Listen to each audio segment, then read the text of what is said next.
Good morning. Today is Monday, December 3rd, and this is my video for the skull body parts. So we're going to start with the anterior skull. And I just wanted to point out this is the nasal. Inside you would find the ethmoid, and the ethmoid would be right there, and that's the nasal. I'm sorry, I lied. This is the nasal. This is the vomer. Sorry, the vomer bone right here is in between, inside the nasal cavity. This is the nasal bone. The lacrimal and the ethmoid would be located inside the eye socket, right here on the side. And also, this would be the zygomatic, right here. This would be the syphnoid. This is the temporal, on part of the skull. This is the frontal, and this is occipital. Occipital. You can also see it from the back. Here's occipital. You can see it from the side, and you could also see it from, well, you can't really see it from the top. This would be the maxilla, and this is the mandible down here. And then we move on to the back of the skull. So this would be again would be the mandible, which you would see from behind, occipital, and the parietal, and then the temporal would always be on the side right there of the skull. Also, if we look inside, if we remove the top, we would be able to see the inside of the skull. And I kind of tried color coding stuff, but my markers weren't cooperating with me. In the inside of the skull, this would be the frontal skull. Again, we go back. This is the parietal, right here on the side. This would be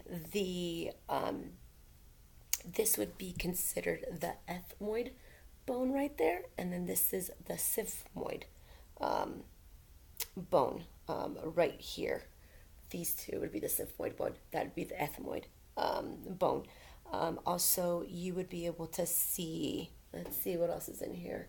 And then that's about it for the inside of the skull. Put this thing back on.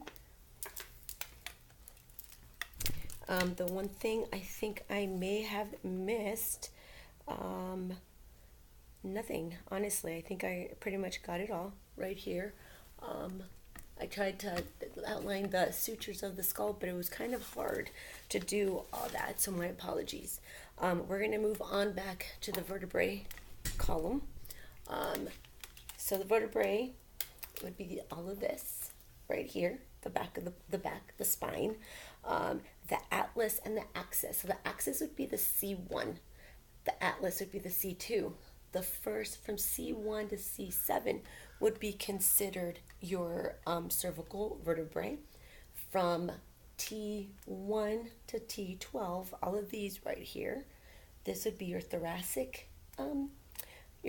vertebrae, and the lumbar are from L1 to L5. This is your sacrum, and this would be your coccyx right down here. Your rib cage, or thoracic cage, I should say, sorry. This is the body of the sternum, and then this portion, the high portion up here, would be the mandible of sternum.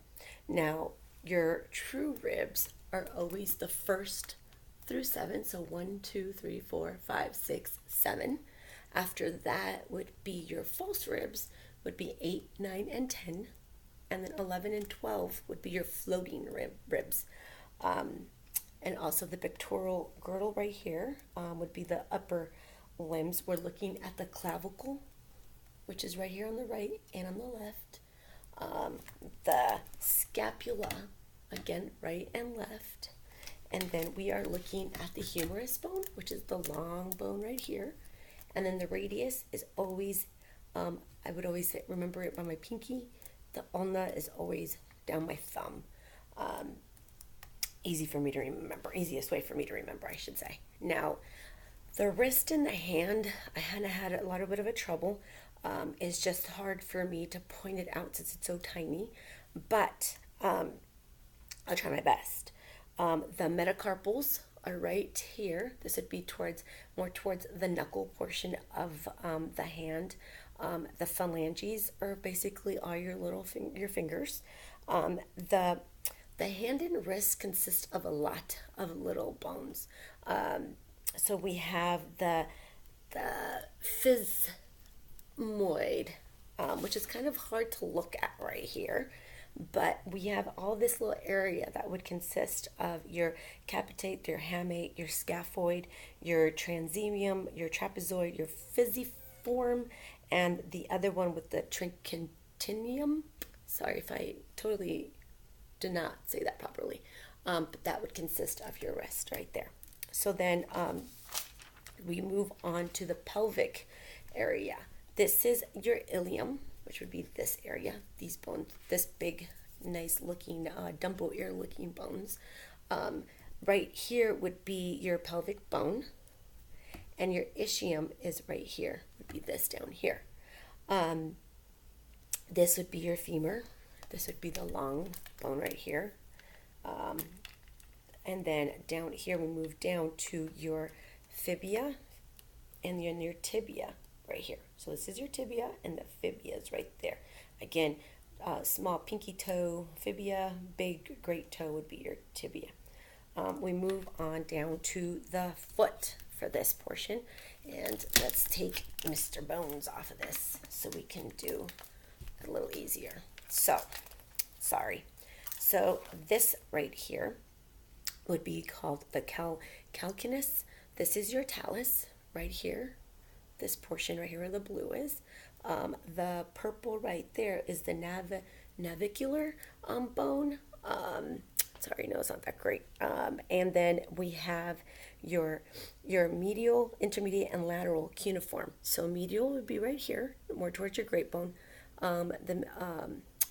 Intermediate would be right next to it, and then lateral would be right there. This would be your cuboid right here. And then we have your phalanges on your feet as well as on your hands. Would be these, all your little fingers, or toes, I should say, sorry. And then your metacarpals are right there. And that would be, again, like right above your wrist. There'd be the joints right there. That would just be below the phalange, or above the intermediate, medial, and lateral cuneiform. And that's about it. I am sorry that I may have spoken a little too fast, but I'm very happy to learn these bones because I currently just took a position in orthopedics, so it's kind of like, yay, awesome, perfect timing. So thank you very much, and I hope I did well. Thank you. Bye.